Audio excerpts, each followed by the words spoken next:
Hello students, my self esteem Mishra, lecture mathematics. आज हम लोग फिजिक्स का लेसन शुरू करेंगे, डायमेंशनल एनालिसिस।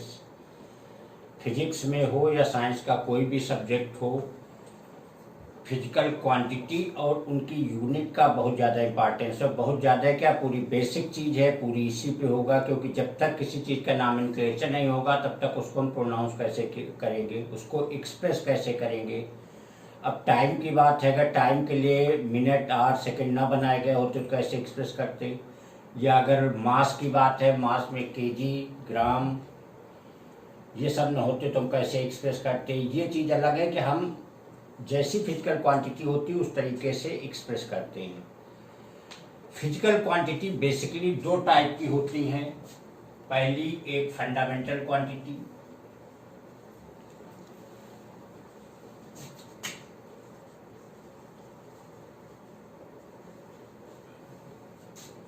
और सेकेंड होती है डेराइव्ड क्वांटिटी।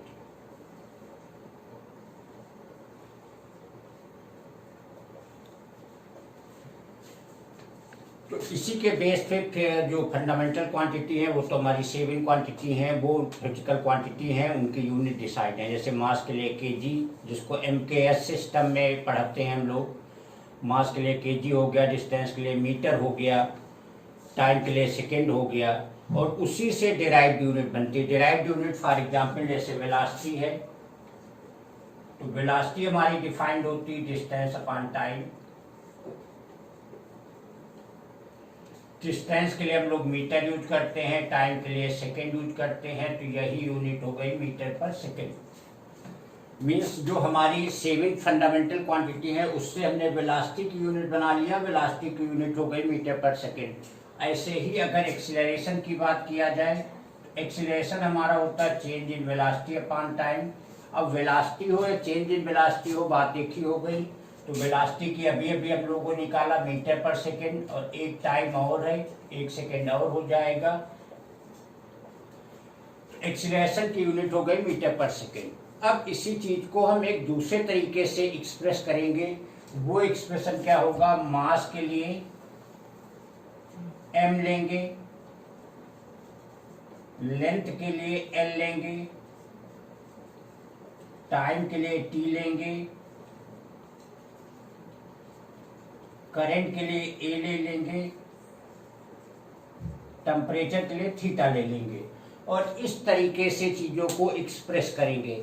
कैसे एक्सप्रेस करेंगे ये देखा जाए। अब वेलोसिटी की अगर बात किया जाए तो वेलोसिटी हमारी होती है डिस्टेंस अपॉन टाइम मीटर पर सेकेंड। मीटर के लिए डिस्टेंस मतलब l हो जाएगा, टाइम के लिए t हो जाएगा, तो ये हो गया lt की पावर -1। इसी को डायमेंशन कहा जाता है। तो डायमेंशन का मतलब हो गया किसी भी फिजिकल क्वांटिटी का फंडामेंटल क्वांटिटी पे किस तरीके से डिपेंडेंसी है, इसी को निकालना, that is called a dimensional analysis. तो डायमेंशन मेनली इन्हीं टर्म में निकाली जाएगी। ये जो मास, लेंथ, टाइम, करंट और टेम्परेचर के उसमें, तो यहाँ पे वेलोसिटी से मेन इंफॉर्मेशन क्या मिली कि वेलोसिटी हमारी लेंथ के प्रोपोर्शनल होती है, वेलोसिटी हमारी टाइम के इनवर्सली प्रोपोर्शनल होती है। तो डायमेंशन में फंडामेंटल क्वांटिटी पे क्या डिपेंडेंसी है, इसको निकालना कहलाता है डायमेंशनल एनालिसिस। और जो ये फार्मूला निकल के आया इसको डायमेंशनल फार्मूला कहते हैं। तो हर क्वांटिटी के अपने कुछ डायमेंशनल फार्मूला होगा, उससे हमें पता चल जाएगा उसको देख करके कि किस तरीके से डिपेंडेंसी है इसकी, फंडामेंटल क्वांटिटी पे किस टाइप से डिपेंडेंसी है। जैसे फोर्स की बात किया जाए तो फोर्स हमारा होता है मास इनटू एक्सीलरेशन। मास के लिए ऑलरेडी m, एक्सीलरेशन की अभी हम लोगों ने निकाली lt की पावर -2 होती है। या यहाँ पे अगर रख के देखें, एक्सीलरेशन मीटर पर सेकेंड स्क्वायर, मीटर के लिए l, सेकेंड स्क्वायर के लिए t स्क्वायर, तो mlt की पावर 2। मतलब फोर्स का जो डायमेंशनल फार्मूला आ गया mlt की पावर -2 आ गया। और इससे फिर से इंफॉर्मेशन क्या मिल रही है कि फोर्स जो है मास के प्रोपोर्शनल, लेंथ के प्रोपोर्शनल और टाइम के स्क्वायर के इनवर्सली प्रोपोर्शनल होता है। तो इस तरीके से फोर्स का डायमेंशनल फार्मूला आ गया mlt की पावर -2। इसी तरीके से अगर एक फार्मूला ये है F equal to capital G M1 M2 upon R square,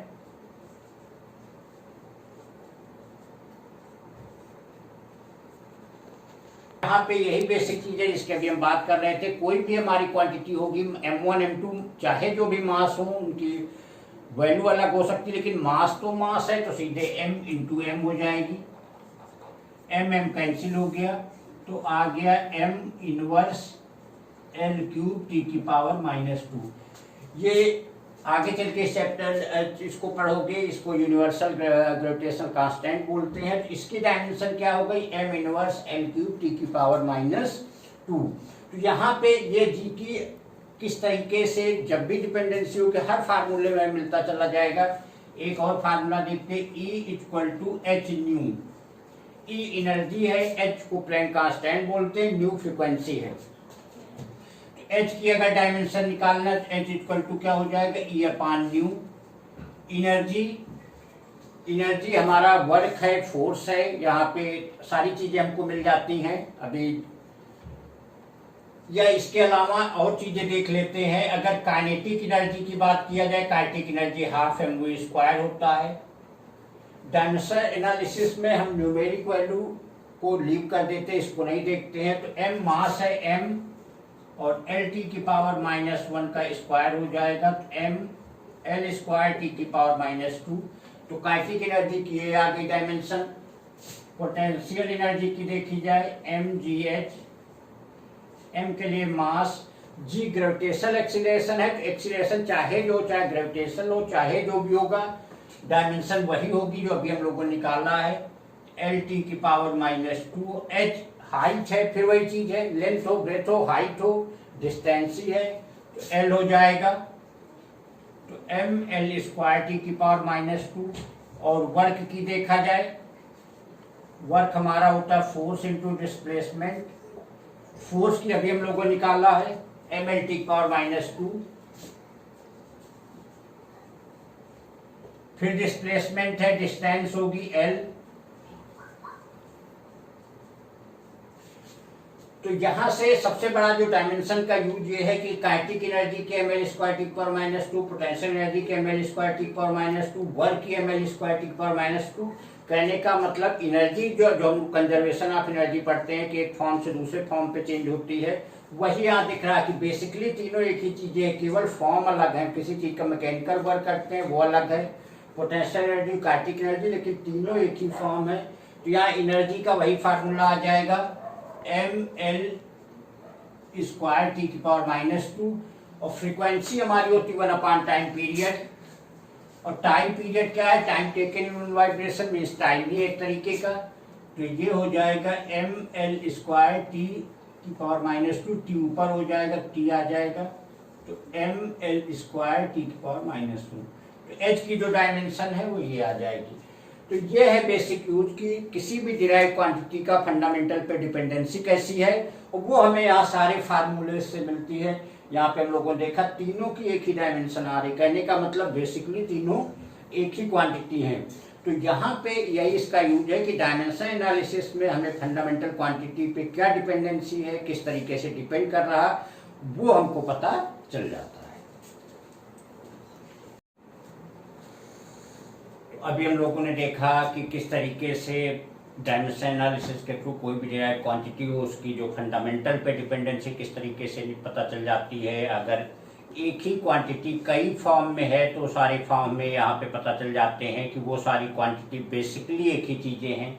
तो अब हम लोग उसका थोड़ा सा और देखेंगे, यूजेज की बात करेंगे कि डायमेंशन एनालिसिस का क्या यूज है। तो पहला है यूनिट कन्वर्जन।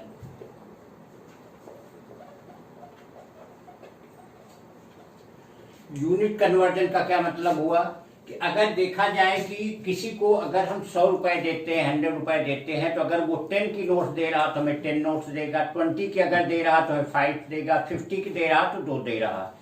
कहने का मतलब है कि अगर 1 मीटर की बात किया जाए और ये अगर सेंटीमीटर में एक्सप्रेस किया जाए तो 1 की जगह यहाँ 100 हो जाएगा। कहने का मतलब अगर ये न्यूमेरिक वैल्यू n1 है, ये यूनिट u1 है, तो ये n2 u2 हमेशा बराबर होंगे। कहने का मतलब nu की वैल्यू हमेशा कांस्टेंट होगी। यहाँ पे मीटर था तो 1 था, यहाँ सेंटीमीटर हो गया तो 100 हो गया। कहने का मतलब न्यूमेरिक वैल्यू और यूनिट ये हमेशा कांस्टेंट रहते हैं।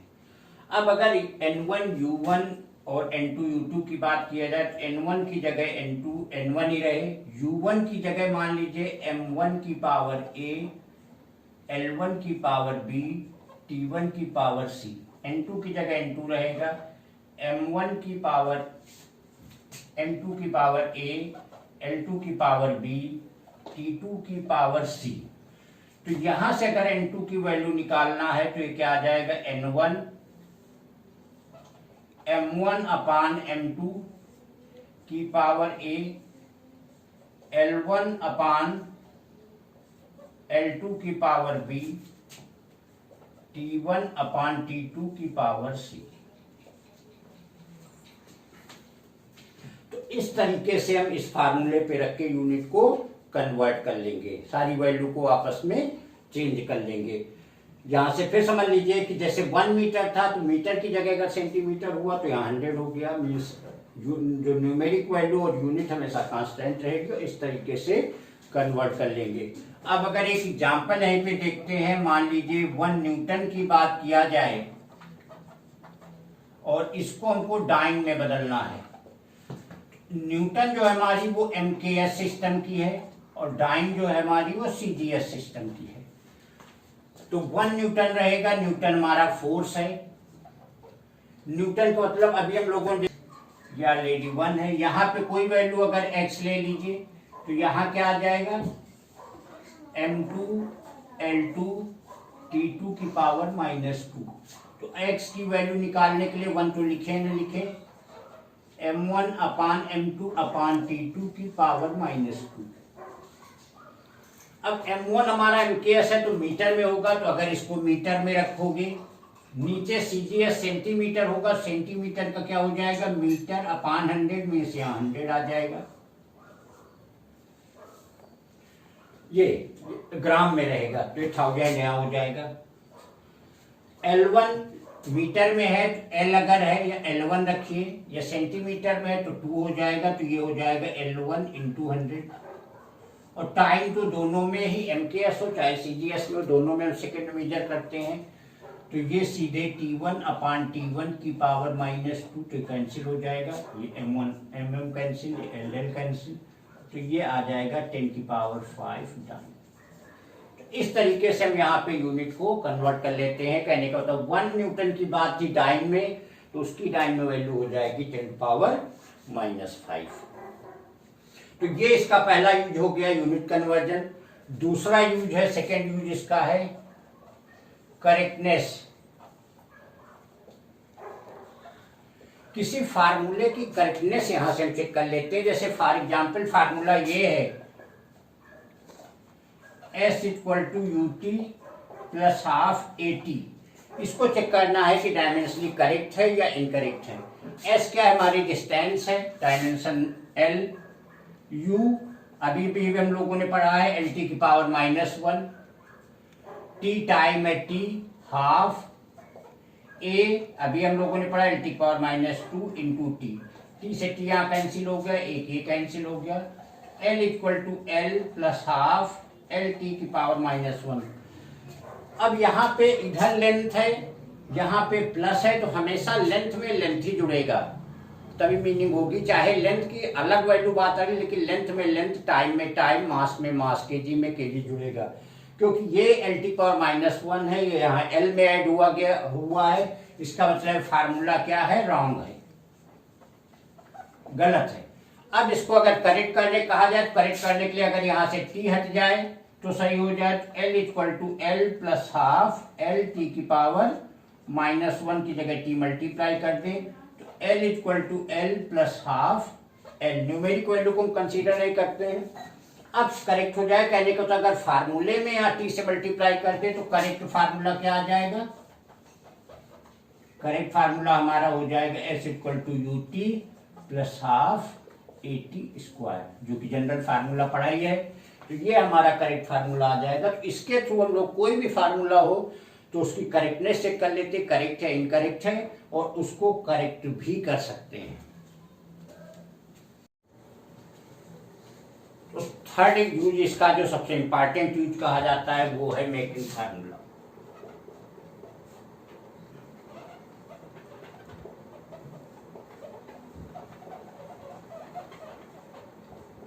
कहने का मतलब इसी डायमेंशन एनालिसिस के थ्रू किसी फार्मूले को डिराइव कर लेते हैं। एक बहुत ही फेमस एग्जांपल है कि किसी भी पेंडुलम का जो टाइम पीरियड है उसकी लेंथ, मास और ग्रेविटेशनल एक्सीलरेशन जी पे डिपेंड करता है। तो इसके लिए फार्मूला एस्टेब्लिश करना।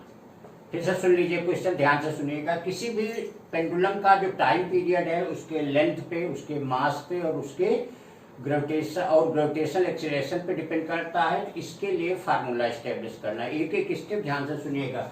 सबसे पहले डिपेंड करता है, तो क्या करें, हम सपोज कर लिया टी प्रोपोर्शनल टू एल की पावर ए, एम की पावर बी और जी की पावर सी। टी को यहाँ प्रोपोर्शनलिटी हटेगा, एक कांस्टेंट आ जाएगा के, एल की पावर ए, एम की पावर बी, जी की पावर सी। क्योंकि डिपेंड कर रहा है तो किस पावर पे डायमेंशन, क्योंकि अभी शुरुआत में हमने बात किया था कि इससे किसी भी फंडामेंटल क्वांटिटी पे डिपेंडेंसी पता चलती है। अब यहाँ पे सारी की सारी डायमेंशन, टाइम पीरियड टाइम है तो टाइम की सिंपल डायमेंशन टी होगी। कंपेयर अभी हम लोग करेंगे तो एम की पावर 0, एल की पावर 0 लिख लेते हैं, के ही रहेगा। यहाँ लेंथ है, लेंथ की पावर ए, मास है तो एम की पावर बी, और जी मतलब ग्रेविटेशनल एक्सीलरेशन, अभी हम लोग पहले डिस्कस कर चुके हैं कि एक्सीलरेशन है एल टी की पावर -2 की पावर सी। एम की पावर 0, एल की पावर 0, टी के।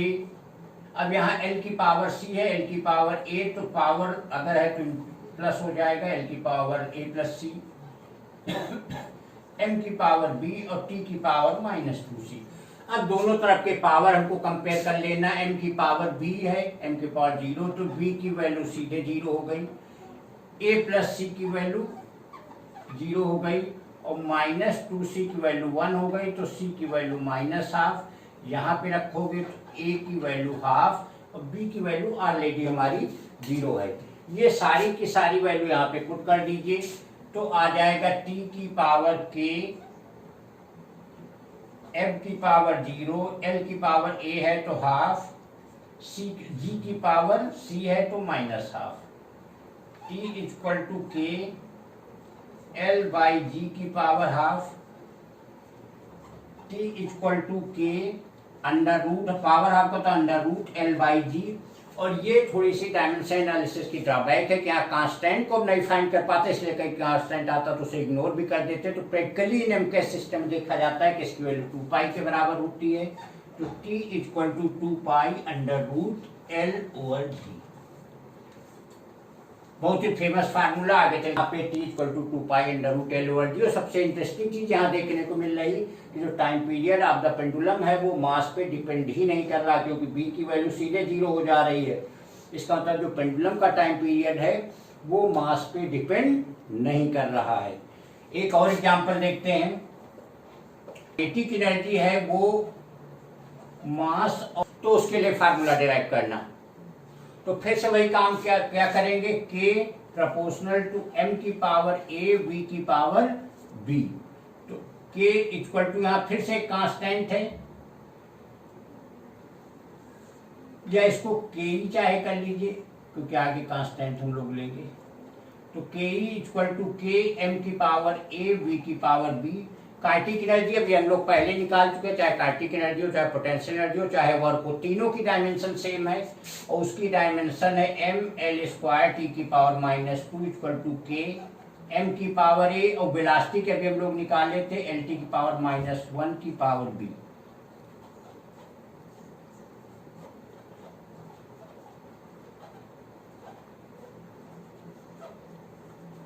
पावर को कंपेयर कर लीजिए तो a की वैल्यू 1 हो गई, b की वैल्यू 2 हो गई,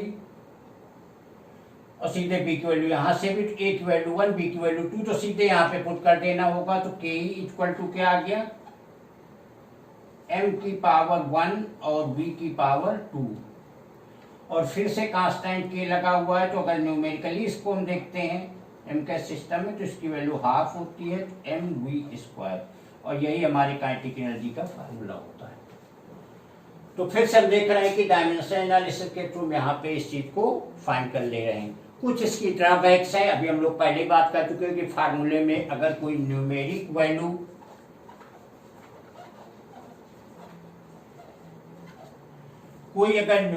वैल्यू आती है तो न्यूमेरिक वैल्यू में उसको हम फाइंड नहीं कर पाते हैं।